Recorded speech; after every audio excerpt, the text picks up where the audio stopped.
얼마 전 서울 청담동에서 약물 복용 상태로 운전을 하다가 사고를 낸 남성이 검찰로 송치됐습니다. 최근에 수도권에서는 급발진으로 추정되는 사고가 잇따르고 있는데요.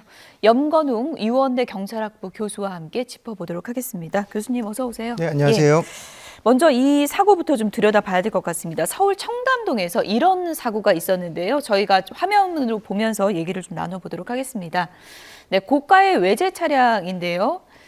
지금 달려오던 차량이 지금 빨간색 원에 저희가 차량을 표시했고요. 이 차량이 건물에서 나와서 이렇게 지나가다가 가로등을 들이받는 사고가 있었습니다.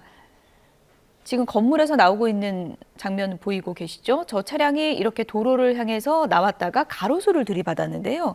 이 운전자 알고 보니까 수면 마취가 덜 깬 상태였다고 하죠? 네, 맞습니다. 일단 운전자가 지난 3월 6일 낮 12시 30분경이었어요. 그때 이제 약물 복용 후 롤스로이스 차량을 몰다가 인도 위에 있는 가로등을 들이받습니다. 다행히 그래도 이제 인명 피해는 없었는데요. 네, 그래도 충돌이 상당히 좀 컸을 것 같아요. 여기 만약에 컸었네. 지금 저 들이받은 저 상태에서 만약에 행인이 있었다라고 가정을 하면은 큰 피해가 발생했을 가능성이 높았죠, 사실. 이전에도 이런 그 롤스로이스 사고가 있었잖아요. 행인 한 명이 이제 결국은 이제 나중에 3개월 후에 사망했던 그런 사건도 있었기 때문에 근데 이 사건이 결국은 왜 발생했냐를 봤을 때 운전자가 이제 병원에서 수면 마취를 이제 했고요. 그래서 시술을 받고 수면 마취를 받은 상태에서 차를 몰다가 이제 사고를 냈다라고 알려져 있습니다. 예.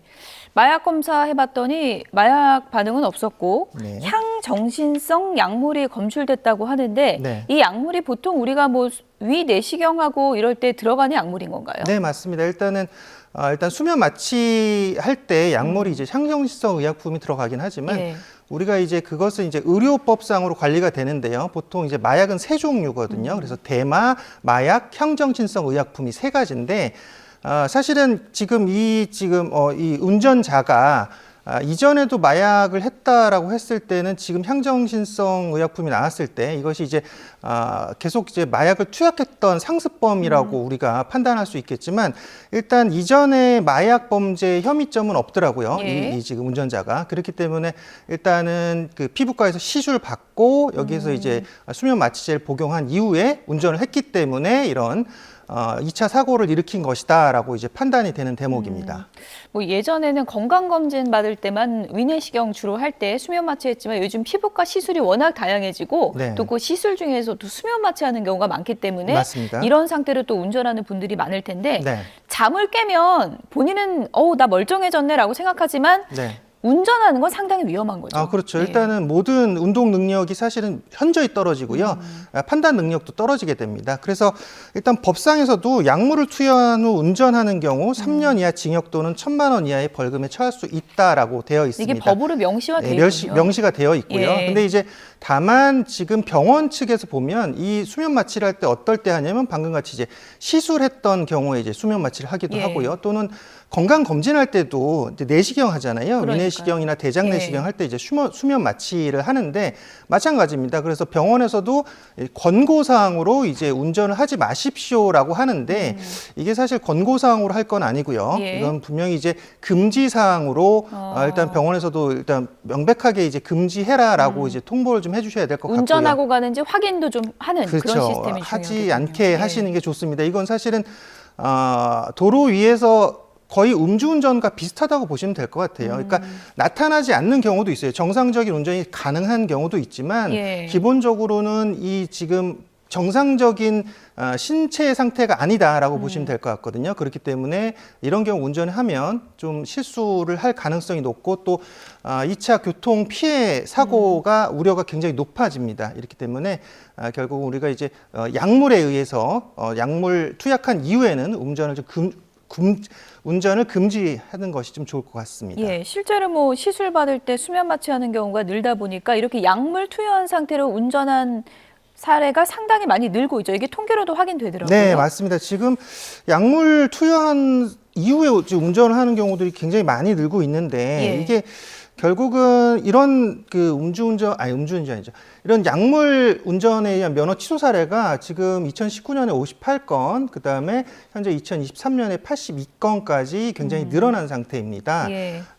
지금 약물 운전을 했을 때 처벌이 사실 음주운전보다 약해요. 근데 이게 약물 운전에 마약까지 다 포함되어 있기 때문에 예. 이번 사례는 사실은 마약에 의한 그 이제 교통사고라고 보기는 좀 어렵지만 최근에 뭐 마약에 의한 지금 2차 교통 범죄도 굉장히 예. 지금 많아지고 있습니다. 이게 사실은 최근에 3년간 연평균 209건의 마약에 의한 교통범죄가 발생했었고, 그리고 이 가운데 교통범죄 59건이 발생해서 전체의 약 30%에 해당하거든요.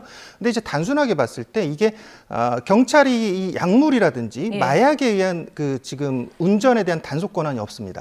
그러니까 압수수색 영장을 받아야지만 예. 이 마약만 말씀드리면요, 압수수색 영장을 받아야지만 마약을 하고서 투약하고 운전을 했냐 이 여부를 판단할 수가 있거든요. 예. 그래서 음주운전에 대한 여부는 이제 경찰이 바로 지금 즉각적으로 단속 가능한데 이 부분은 지금 법상에 지금 빠져 있기 때문에 사실은 그 음주운전보다 마약에 의한 운전 또는 이렇게 약물 투약 이후에 하는 운전이 더 사실 위험할 수도 있어요. 그렇기 때문에 이 부분에 대해서 지금 그 경찰에다 이런 단속 권한을 좀 직권으로 할 수 있는 예. 그런 권한을 좀 부여하는 것이 저는 좀 좋을 것 일단 같다라고 이거 약물 보여지고요. 투여 여부 알려면 피 검사해야 되는 건가요? 마약 검사라든지 지금 향정시설 의약품 검사 같은 경우는 이제 주로 이제 그 소변으로 간이 검사를 하고요. 그렇군요. 그다음에 여기서 만약에 발견됐을 때는 예. 이제 모발에 의한 검사를 주로 합니다. 근데 이제 간이 시약 검사, 그러니까 소변으로 하는 간이 시약 검사도 사실 상당히 좀 제약되는 부분이 나오고요. 그리고 예. 또 여기서 현장에서 할 수 있는 권한이 경찰이 지금 없기 때문에 이런 부분에서도 조금 경찰이 지금 그 직권으로 단속할 수 있는 그런 권한을 좀 부여할 필요가 있고요. 그리고 지금 단순하게 아까 약물 투여에 대한 그런 그 형을 제가 말씀드렸어요. 3년 이하의 징역 또는 1,000만 원 이하 벌금인데 우리가 혈중 알코올 농도 0.2%, 그러니까 우리가 음주운전 수치에 대한 단속을 했을 때는 혈중 알코올 농도 0.2%면 2년 이상 또는 5년 이하의 징역 또는 예. 1,000만 원 이하의 벌금이거든요. 그러니까 약 2배가량 더 지금 음주운전에 대한 그런 처벌이 더 강하다라는 겁니다. 예. 그러니까 지금 약물에 의한 처벌이 사실은 음주운전에 대한 미미하군요. 처벌보다는 예. 약 반 정도밖에 안 되기 때문에 이런 예. 부분도 우리가 좀 처벌에 대한 부분도 좀 눈여겨봐야 될 것 같습니다. 단속과 처벌 강화도 필요하겠지만 수면 마취 후에 운전하면 안 된다. 이게 단순히 병원의 권고사항이 아니고 법으로 금지가 돼 있다는 점을 많은 분들이 좀 인지하고 있는 게 상당히 좀 중요하다는 생각이 들고요. 또 하나 중요한 얘기를 좀 해봐야 될 것 같습니다. 요즘에 급발진 사고가 상당히 많다고 하는데 이런 네. 사례도 있었습니다. 저희가 먼저 화면을 보고 얘기를 좀 나눠보도록 하겠습니다. 보여주시죠. 네, 경기도 수원 주택가에서 얼마 전에 이런 일이 있었습니다. 승합차가 오다가 갑자기 승용차 위로 올라가 버렸어요. 네. 지금 차량 2대를 지금 파손하고 네. 한 승용차 위로 올라가 버렸거든요. 맞습니다. 지금 전기 승용차라 그러는데 네. 운전자는 급발진이었다 이렇게 주장을 했다고 합니다. 그렇죠. 전기 승합차였고요. 그래서 일단 전기 승합차 같은 경우는 일단 전자장치들 또는 전자 제어 장치들이 많기 때문에 급발진이 이제 의심되는 경우들이 많고요. 그리고 사실 이제 그 정상적이지 않은 그런 운전들, 그러니까 지금 뭐 이 운전자가 승합차를 모는 그런 운전자께서 지금 남의 차량 위로 이렇게 올라갈 정도로 예. 운전한다라는 건 우리가 합리적으로 의심을 해도 사실은 왜 저랬을까라고밖에 생각할 수가 없잖아요. 그러니까 예. 결국은 차량의 어떤 결함에 의해서 급발진이지 않을까라는 그런 의심을 하는데 지금 나오지만요. 예. 지금 골목길이고요. 저 지금 승합 차량이 급하게 지금 출발을 할 이유가 하나도 없는 그런 예. 상황에서 갑자기 속도가 납니다. 그래서 예. 이제 보통 현장의 영상들을 보면 급발진이 될 때 보통 갑자기 뭐 부웅하는 그런 배기음 또는 뭐 전자장치의 그런 출력음 같은 것이 들리고요. 그리고 굉장히 급속도로 순간 가속을 하게 됩니다. 예. 그래서 차량이 제어되지 않는 상태라고 하고 보통 급발진이 됐을 때 이제 그 운전자들이 공통된 얘기들을 하는 게 있더라고요. 어떤 건가요? 갑자기 부웅하고 차량이 급속도로 순식간에 한 100km 정도로 갑자기 속도를 내기 급가속을 하기 시작했고 두 번째는 그 얘기를 하죠. 브레이크를 난 밟았다. 밟았는데 브레이크가 딱딱해져가지고 이게 들어가지가 않더라.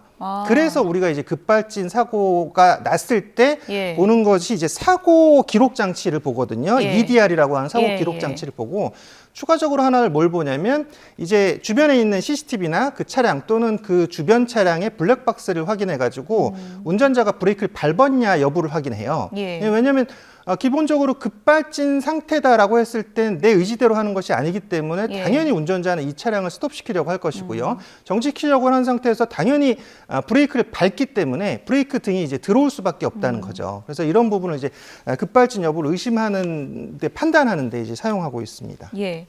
최근에 이런 급발진 사고가 상당히 많이 일어나고 급발진 사고는 갑자기 속도가 나서 운전자가 차를 아예 제어할 수 없는 상황이기 때문에 네. 큰 인명사고 또 피해로 이어지는 경우가 많잖아요. 맞습니다. 예. 일단 급발진 사고 최근에 작년에도 이제 강릉에서 급발진했던 사고가 있었어요. 그래서 SUV 차량이 한 30초 정도 급발진해서 12살 이제 도현 군이 이제 사망했던 그런 사건이 있었고 그 이후로 이제 국민청원까지 지금 들어간 상태인데 왜냐하면 이 급발진 사고가 발생했을 때 아무리 운전을 잘하는 사람이라고 해도 이 상황에서 당황할 수밖에 없습니다. 차량 예. 속도가 100km 이상 갑자기 나버리기 때문에 예. 그리고 제동 장치가 잡히지 않는 그런 상태이기 그 때문에 사고가 이제 2022년이었죠. 맞습니다. 예, 예. 그래서 강릉 급발진 사고, 의심 사고 이후에도 지금 계속 그 급발진 의심 사고들이 계속 이어져 오고 있어요. 현재까지도 계속 이어져 있고 방금 최근에 있었던 사고도 있었고요. 그래서 이런 급발진 사고가 사실은 이제 그 결국은 소비자, 그러니까 이게 구매자, 이렇게 운전자가 결국은 급발진 사고의 원인을 밝혀야 되거든요. 현재 예, 법상으로는 예. 그렇게 되어 있어서 이거를 이제 아까 말씀드렸듯이 우리가 EDR 사고 기록 장치를 주로 분석을 하게 되는데 이게 이제 국내의 사고 기록 장치 같은 경우는 이게 약 5초간만 기록이 돼요. 근데 강릉 사고만 제가 다시 말씀을 드리면 예. 그때는 30초간 이게 급발진을 했거든요. 예. 근데 5초라고 하면 30초 중에서 사고 직전 약 5초밖에 녹화가 기록이 되어 있지 않다. 원인 규명이 쉽지 않겠네요. 그렇죠. 쉽지 예. 않다라는 거죠. 그렇기 때문에 지금 현재 미국에서는 예. 미국이 세계 1위 자동차 시장이잖아요. 예. 그래서 이 EDR 사고 기록 장치의 저장 시간의 한계를 지금 인식하고 있고 그래서 제도 개선에 지금 나서고 있는데 도로교통안전국, 미국 도로교통안전국에서는 EDR 저장 시간을 5초에서 20초로 늘리는 그런 지금 입법안을 마련했어요, 개정안을. 그래서 이제 올해부터 아마 시행이 될 것 같은데, 그럼 이제 우리나라에서도 만약에 지금 5초까지만 기록을 하고 있다라고 하면 미국에 맞는 기준으로 우리나라 지금 자동차 회사에서도 만약에 5초 기록을 20초로 바뀌어야 될 수도 있거든요. 근데 현재 우리나라 지금 그 급발진 사고 인정된 건수가 단 한 건도 없습니다. 왜 그런 건가요? 인정하지 않는 거죠. 지금 아까 말씀드렸듯이 EDR 기록 다 분석해보고 했지만 결국은 이제 이 모든 내용들은 주로 국가수에서 많이 분석을 하거든요. 내용을. 근데 강릉 사고 같은 경우도 이 EDR 분석 결과 차량 결함이 확인되지 않았다라고 경찰서에 통보를 했어요. 예. 그러니까 결국은 급발진 사고가 아니었다라고 얘기하는 거죠. 그래서 지금까지 한 건도 인정되지 않았던 급발진 사고에 대해서 그럼 어떻게 우리가 제도 개선을 하고 또는 이 급발진 인정해야 되냐? 그러니까 차량 제조사 쪽에서는 당연히 인정하지 않습니다. 왜냐하면 이걸 급발진 인정하는 순간부터는 차량에서는 이 모든 급발진 사고에 대한 결함을 다 인정해야 되는 것이고, 뭐 리콜을 해야 될 수도 있고, 배상을 해야 될 수도 있고, 그 인정하는 순간부터 이 제조사 입장에서는 너무 이제 복잡해지고 또 손해배상도 하고 예. 피해가 막심한 거죠. 예. 그러다 보니까 인정을 하지 않기 때문에 결국은 우리가 이것을 이제 제도 개선하는 방법밖에 없는 것 같아요. 아까 말씀드렸듯이 EDR을 약 20초에서 30초 정도 기록할 수 있게 이 법령을 좀 바꿔야 될 것 같고요. 그리고 이 EDR이 우리나라 같은 경우 기록되는 그 기간이 예.